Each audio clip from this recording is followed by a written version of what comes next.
for tasty snacks, playing with their friends, carrying around giant logs.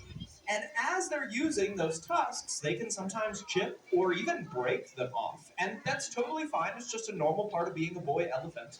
What we don't want happening is if they do chip or break, we don't want any cracks to form and for those cracks to go up to the base of those tusks.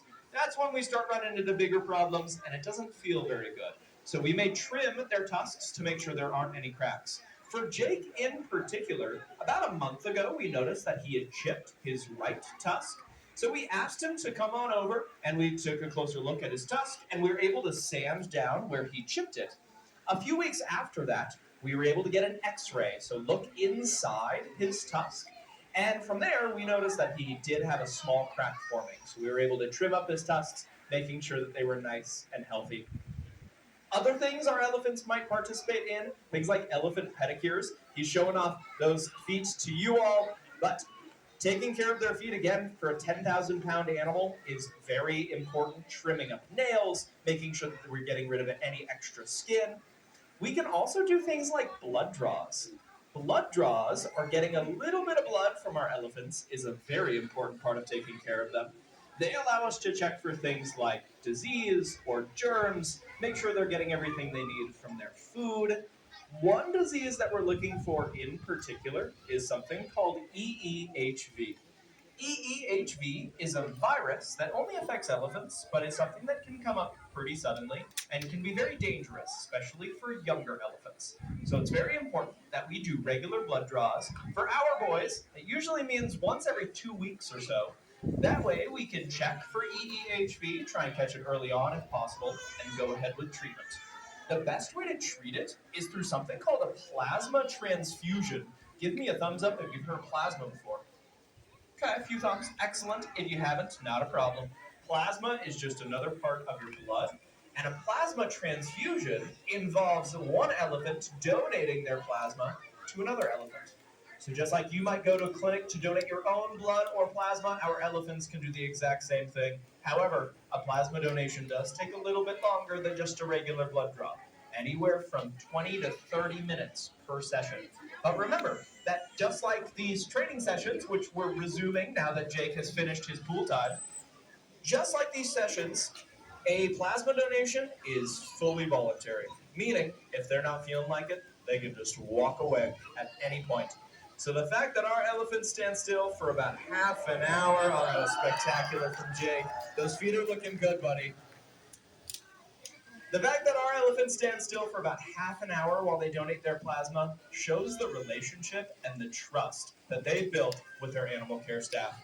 I think Jake deserves a big round of applause for donating his plasma. Oh, my buddy.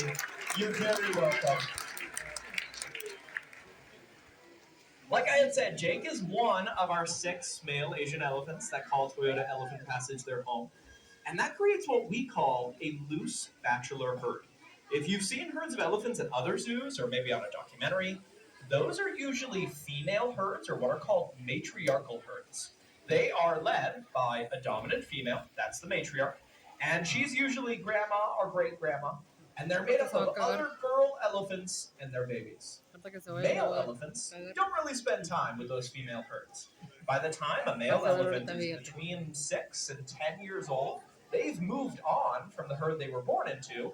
Usually their mom kicks them out, and they'll go off on their own and occasionally meet up with other boy elephants to create these loose bachelor herds. And that's exactly what we have here at the zoo. That also means that boy elephants need a lot more social flexibility. They have days where they want to be more social, they want to hang out with a buddy or a few. They also have days where they want to be more independent. They want that alone time. Just like Jake here today, although for Jake, I'm sure it's just because he didn't want to share his tasty snacks. I assume it's very similar to many of you all as well, but just in case I can check, raise your hand for me if all day, every single day, you want to spend time with friends and family. Anyone? Oh, that's a fair amount of hands. If you did raise your hand, you are more social than I am. If you didn't raise your hand, it might mean that, like our elephants, you sometimes need that independence, that space away from other people.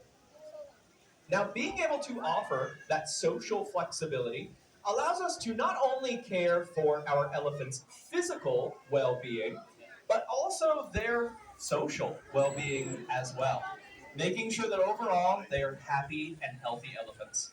And having healthy Asian elephants is very important because they're an endangered species. There's only about 35,000 of them left in the entire world, including the six that live here at the zoo. And a big reason for that population decline is due to habitat loss, which I'm going to talk about in just a moment. First, I'm just going to marvel at Jake. That is spectacular. Habitat loss specifically because of something called palm oil. Palm oil is something that you find in a lot of manufactured items at the grocery store, things like shampoo, candy, peanut butter. Now, I know what you may be thinking, Adam. Just a moment ago, you were talking about Jake, and we're watching him do these amazing behaviors. And now you're sort of bumming me out, talking about habitat loss and endangered species and telling me not to buy peanut butter. I promise I didn't come here to make you sad or tell you not to buy peanut butter. I came here to give you a way that you can directly support their conservation, that you can help to protect Asian elephants.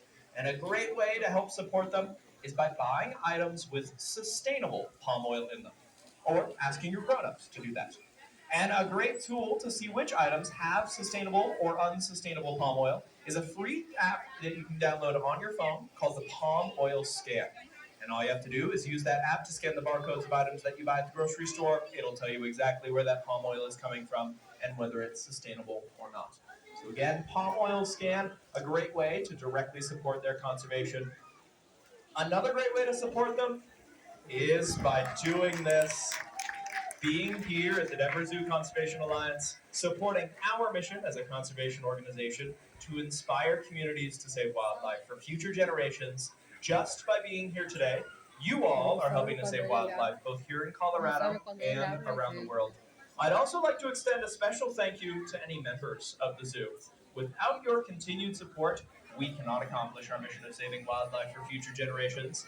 If you've ever thought about becoming a member, now is the time to do it. We just went into our spring season, and with that comes all sorts of new talks and demonstrations, as well as member hours. You get to come into the zoo at 9 o'clock instead of 10 o'clock like everybody else. If you have questions about membership or you feel like you would like to sign up, you can talk to our folks at our Betcher Welcome Center. It's the building right before you get into the zoo. Talk to them on your way out from today's visit. They'd be happy to get you that membership and apply a portion of your admission towards that new membership. So it's a great deal if you want to come back again and again to see more of Jake doing his training, getting into pool time, getting his tasty snacks. Speaking of that, looks like we're fresh out of snacks, so we're wrapping up with today's training session. Let's give Jake one more big round of applause for joining us.